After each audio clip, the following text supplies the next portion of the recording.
ভাগ্য সত্যি বড় অদ্ভুত এক জিনিস। কেউ সহজেই জীবনের অনেক কিছু পেয়ে যায়, আবার কেউ হাজার চেষ্টা করেও সামান্য সুখের জন্য অপেক্ষা করতে থাকে। কারো পথ ফুলে ভরা, কারো পথ কাঁটায় ঘেরা, তবুও জীবন থেমে থাকে না।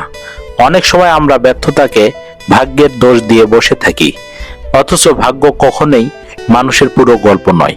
চেষ্টা, ধৈর্য, সময়, সাহস জীবনের গুরুত্বপূর্ণ অংশ।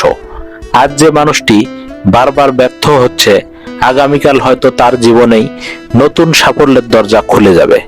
তাই ভাগ্যকে দোষ না দিয়ে নিজের সামর্থ্য অনুযায়ী চেষ্টা করে যাওয়াই সবচেয়ে বড় সাহস।